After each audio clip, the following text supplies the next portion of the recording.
Hi everyone, this lesson is on subtracting fractions with regrouping with unlike denominators. So, when subtracting fractions with unlike denominators, you must write equivalent fractions using the least common multiple, or LCM, before you perform any other operations. So let's take a look at our problem. We have 4 2/5 minus 2 7/12. So again, we have unlike denominators, and we need to come up with the LCM, or the least common multiple. So let's start doing that. Let's find our multiples of 5. We have 5, 10, 15, 20, 25, 30, 35. Okay, let's find some multiples of 12 now. See if we can find something they have in common, the smallest number in common. So we have 12, 24, 36, 48, 60, 72. So just looking at those numbers, I don't see anything that's in common. But one thing I do notice that my multiples of 12 are much higher than my multiples of 5. So I'm going to get some more multiples of 5 and try to catch up. So let's add 5 to the 35, that's going to give me 40, 45, 50, 55, and 60. And there we go. We found our least common multiple, 60.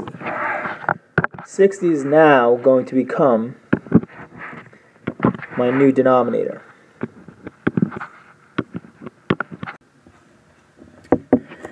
Now, let's see how many 5s it took to get to 60.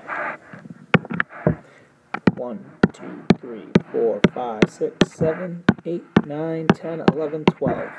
So I'm going to multiply 2/5 by 12, top and bottom.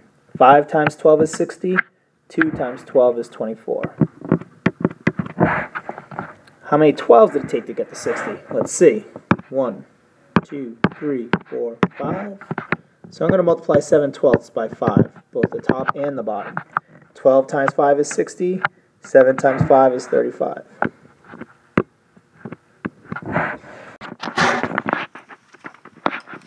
Now I have common denominators, and I'm ready to subtract. Can I take away 35 from 24? I cannot.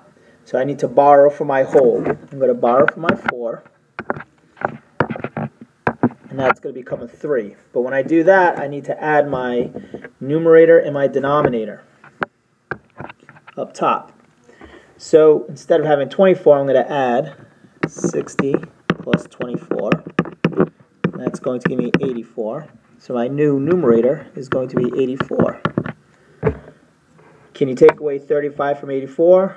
Yes, you can. So let's subtract. I can't take away 5 from 8, so I'm going to borrow from my 8. My 8 becomes a 7. My 4 becomes a 14. 14 minus 5 is 9. 7 minus 3 is 4. So I have 49 over 60. And then I'm going to subtract my whole numbers now. 3 minus 2. And that gives me 1. So my final answer is 1 and 49/60.